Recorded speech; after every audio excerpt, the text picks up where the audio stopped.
For me, the veil between the spiritual world and the physical world is very thin. Everything that comes to me is given through the artist with a capital A, which is the universal source of all creativity. And then there's the artist with a small a, and that's me. And I'm just sort of like a vessel that it flows through. I'm not really envisioning anything. I just kind of go, I get nudges, and right now I just had the feeling I will put some fire into this boat. Most of my work is informed by my experience with illness. I have scleroderma. I was diagnosed in around 1991. Basically what it does is it causes you to harden up. So my hands are, they don't move. When I was diagnosed, I was given 5 years to live. And basically I just decided not to listen to that. The doctors didn't really have anything for me. I decided to heal what I could, which was to go inside.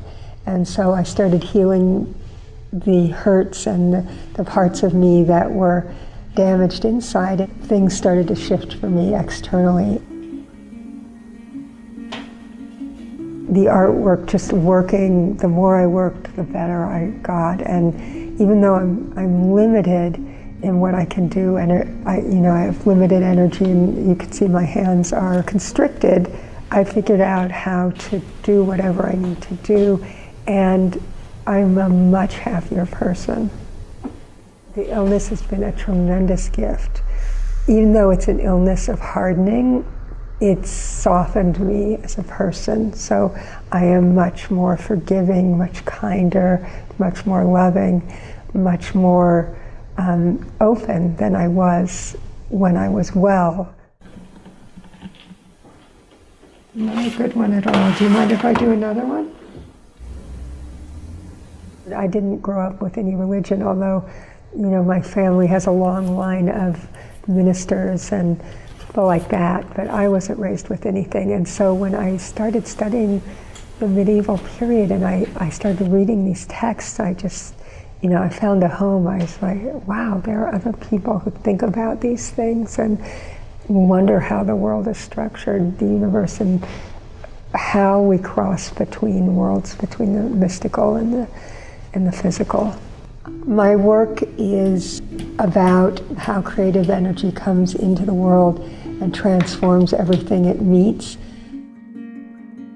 That piece is called Dissolution, and it's sort of in a cross shape. A lot of the pieces are about the process of what suffering does. Sometimes we get very fixed in our way of doing things, and change is scary, but things need to fall apart so that the new structures can come in. And there's something called the dark night of the soul. You sort of feel completely lost. God has abandoned you. Your life is falling apart. Everything seems in darkness. But really, it's the point where you're closest to God, because you are so close that you're actually blinded by the light, and you're in divine order, which seems chaotic.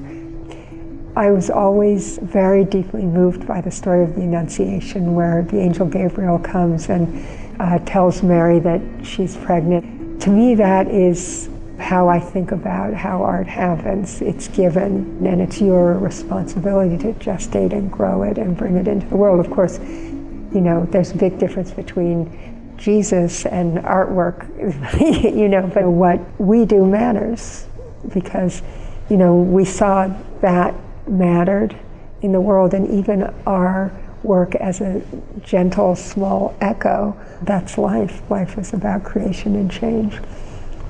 There is a piece in the show, in a darkroom, called Revelations, and it is about the different levels of consciousness that exist at one time in one place.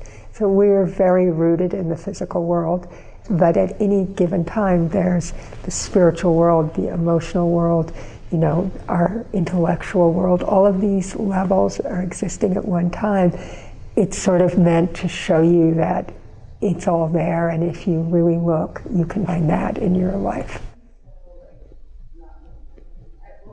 There's a roughness in her work. A lot of people think that it's dark at first, but knowing her background and her autobiographical story and these deep symbols associated with medieval spiritualism, the more you look at it, you realize that it's so light and so hopeful and it's inspirational.